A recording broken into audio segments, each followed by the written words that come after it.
Hey, what's going on, folks? This is episode 2 of Not the Regular Black Man Show, How to Get a Marijuana Card in Maryland. I currently have my medical marijuana card, and I've seen a lot of videos of people talking about it and not necessarily giving you all of the correct information. So I wanted to try to help somebody out if they wanted a medical marijuana card. And I think these rules apply to DC as well. But officially, Maryland says you have to have these to qualify for MMCC, which is the Maryland Medical Cannabis Commission. And then also at the end, I'll let you guys know how and where to get some marijuana if you can't get a card or if you don't have a card. It's really not a big deal. It's decriminalized in DC and Maryland.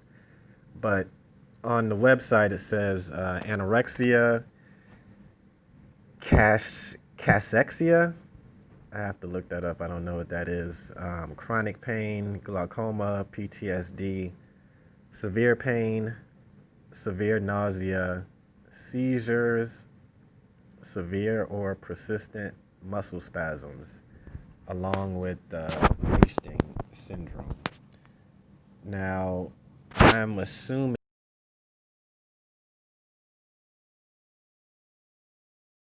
as like fibromyalgia or something like that. Now, want to get into like PTSD. I was diagnosed with PTSD a while ago from an event, but um, I think everybody goes through PTSD at some point in their lives, and I think that's something that you can maybe argue with a psychiatrist or a therapist or something like that to see if maybe you can, you know, get a PTSD uh, diagnosis. I mean, you see somebody get shot, that's PTSD. You know, you live in the hood, you see violence every day, that's PTSD. You've been in a car accident, a fatal car accident, that's PTSD. You've experienced some kind of abuse, that's PTSD. Or, of course, you've been in the military, seen action, that's PTSD. Any kind of traumatic event that you've experienced yourself, that would be PTSD. Um, Seizures, I don't know what wasting syndrome is. The severe or persistent muscle spasms, if you've had a sports injury or something like that. Now, when weed was first decriminalized in DC, they had all of these pop ups going on, and I go to a lot of these pop ups. And at the pop ups, they would have these quote unquote doctors where you would be able to get a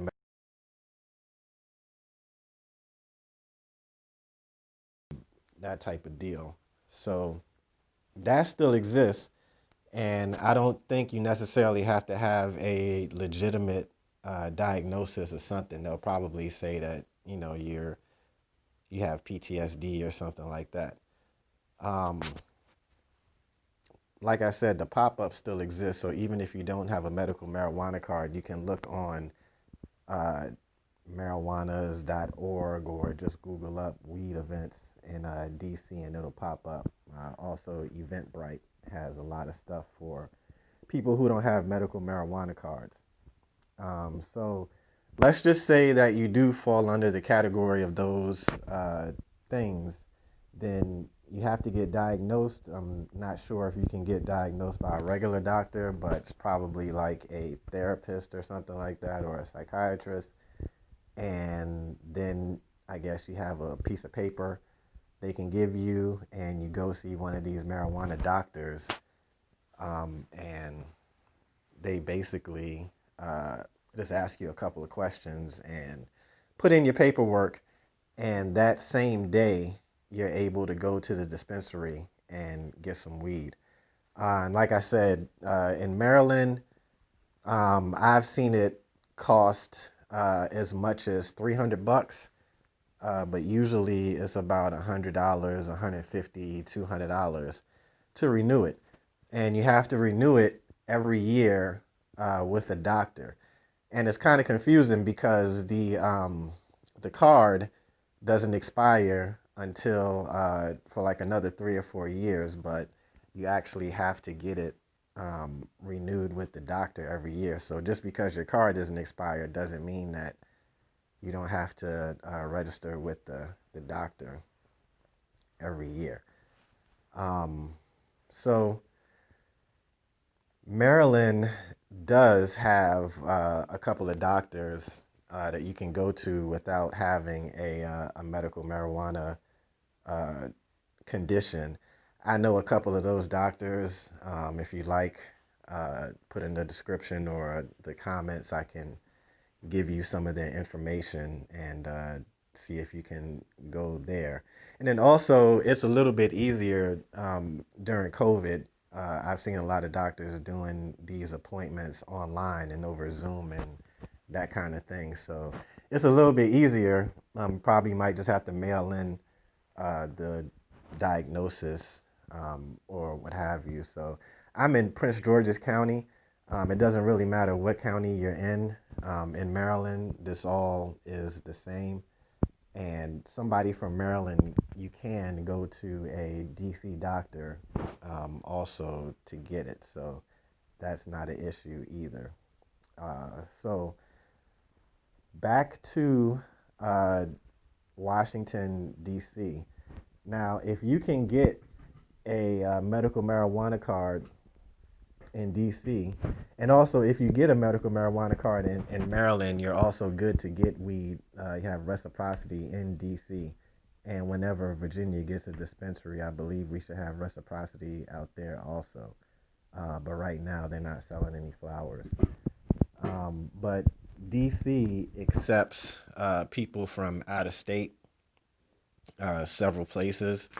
So I'm assuming the reciprocity goes back to whatever state uh, that you can get it from. I know they accept people from like California, Oregon. I've been to a couple of DC dispensaries where there have been several of out of towners there, and I think people come to DC for the dispensaries also. They have a wide range of strains, way more than I've seen in Maryland. There's only a couple of dispensaries out here that have a wide range of strains.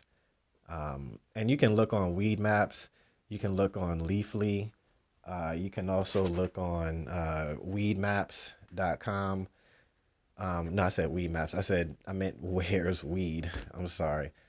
But Where's Weed is also one of the websites where you can find legitimate dispensaries and you can find uh, regular people just selling bud that claim to be dispensaries or delivery uh, places. But Where's Weed is actually pretty good. A lot of people in DC, they get, I guess you would call it designer weed, like cookies and Tyson's brand and stuff like that. So you can find it out there on the website, and you don't need a card. Um, it'll be cash. They'll meet you somewhere, or they'll have a location where you can pick it up from. Uh, Maryland, there's only a couple of delivery places, and this is all after you get your marijuana card.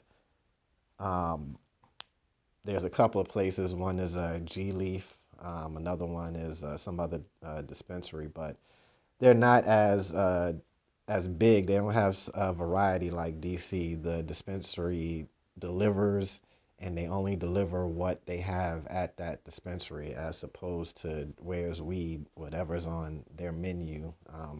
You can look up whatever, and they'll go ahead and deliver it for you. You can pick it up. Um, Also, I believe if you have HIV, um, and if you're in a hospice, you can get your medical marijuana card automatically, and like get it, I believe, in like 24 hours or something like that. If you're in that type of situation, which is pretty good. And why you may want to get your medical marijuana card.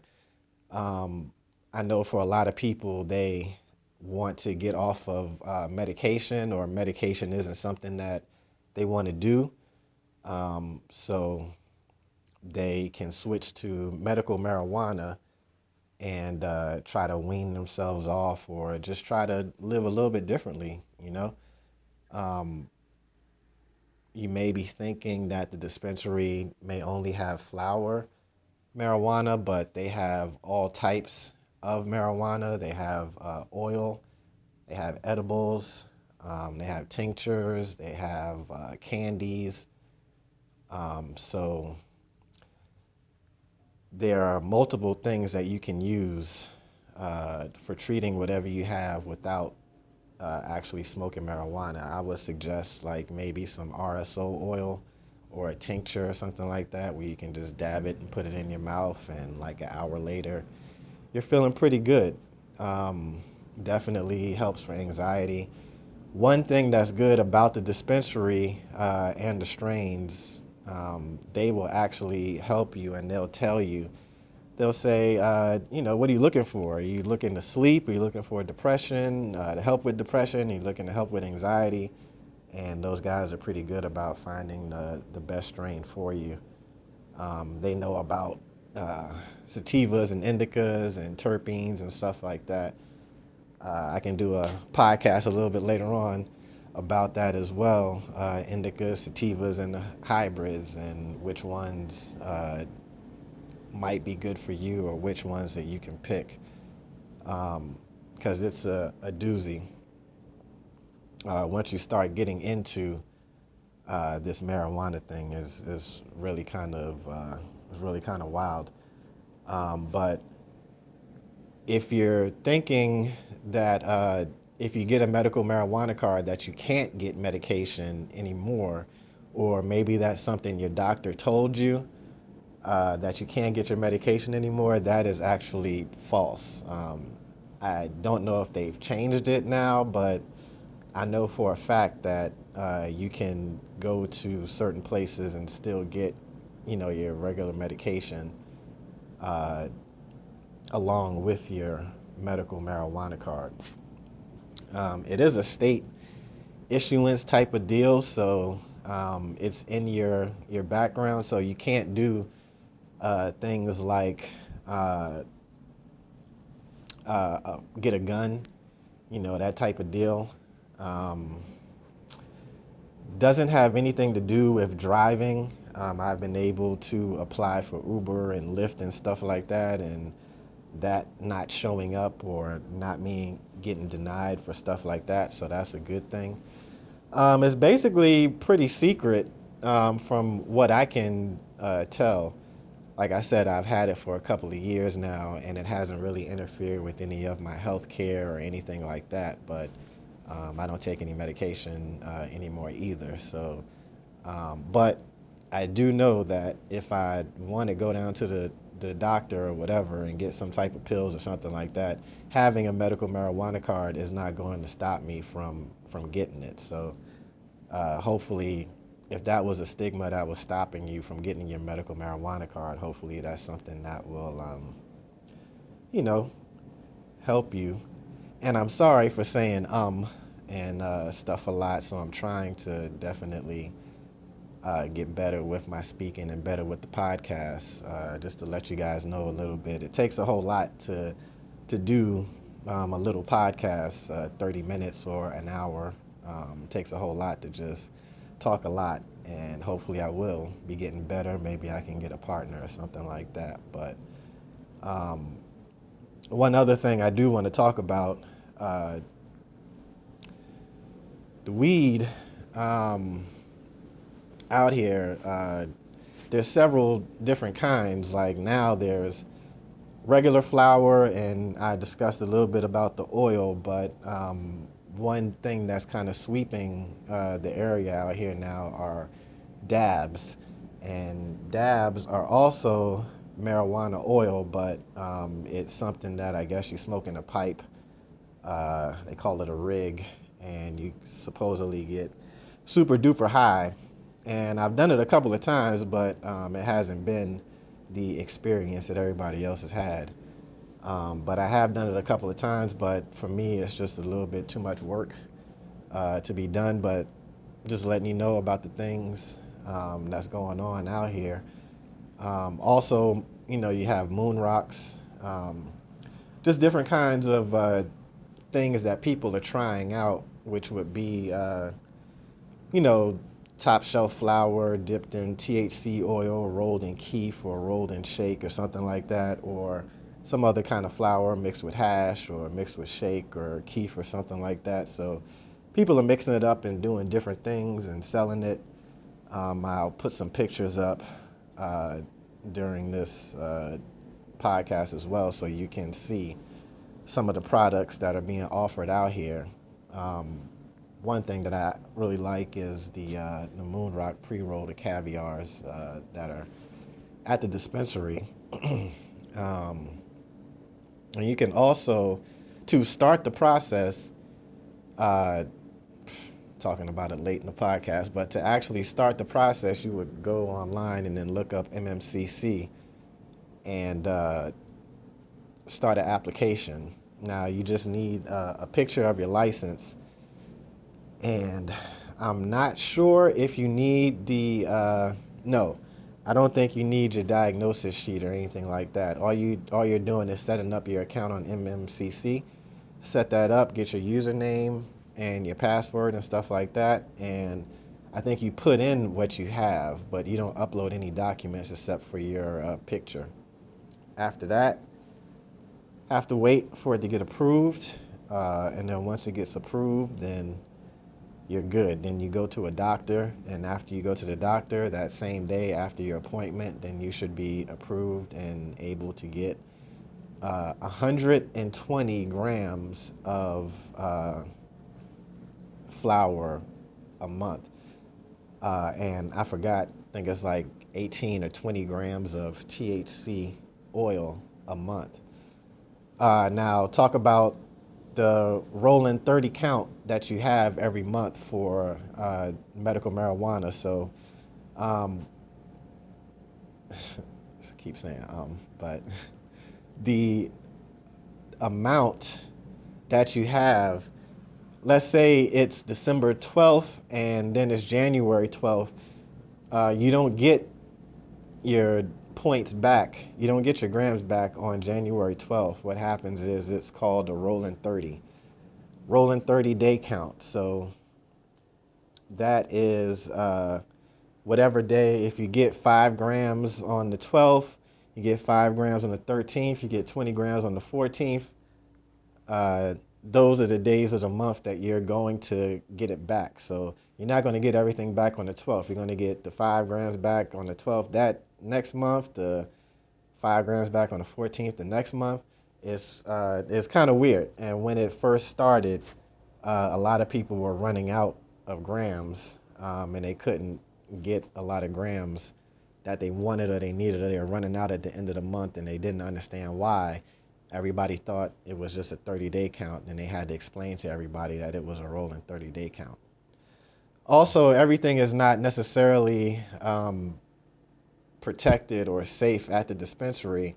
There was a time last year where the dispensary had to stop selling some, what do you call it, vapes, the cartridges, because they had the carcinogen or whatever thing in it to, I guess people were getting sick. The kids were getting sick with the chest and stuff like that. So they had to stop selling the vapes for a while. They had to stop using whatever it was or whatever, what have you. I've never been a big vape guy, so it wasn't a big deal for me. But that did open up my eyes because I thought that the dispensary was,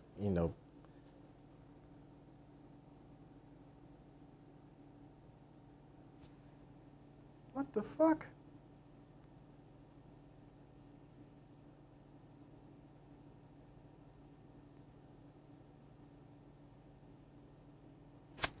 Oh, sorry. Thought the dispensary was pretty safe, but I saw that the dispensary can be just as ridiculous as any place else. But that is a lot of what I know about the dispensaries.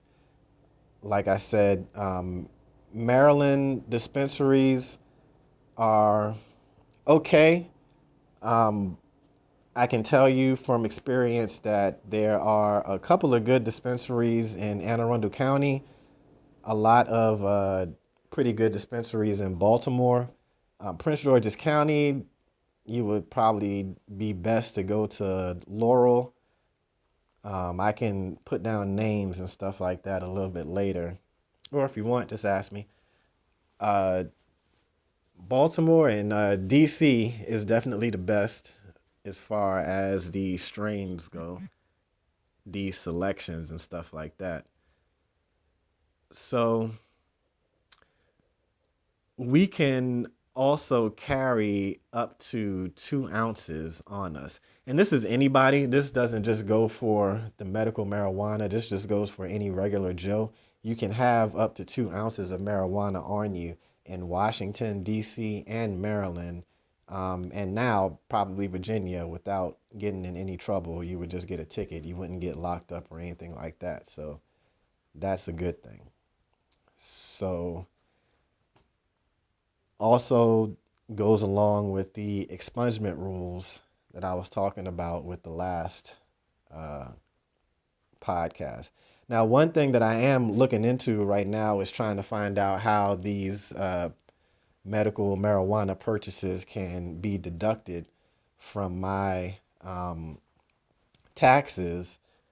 It doesn't look like it can be deducted from your personal taxes, but I'm looking into seeing how I can get it as a business expense. And if you have a business or a LLC or something like that, then maybe something that you can look into also. Or if you know a way on how to do it, let me know or put it in the comments or something like that. If you know a little bit more or something I didn't say about getting the medical marijuana card, let me know or put it in the comments. If there's a question that you have, put it in the comments. And if I know the answer, I'll let you know or I'll look it up. But thank you for listening. And I will be back with another podcast pretty soon. Uh, and hopefully you'll enjoy the picks and hopefully I've helped somebody on their journey to getting their medical marijuana card.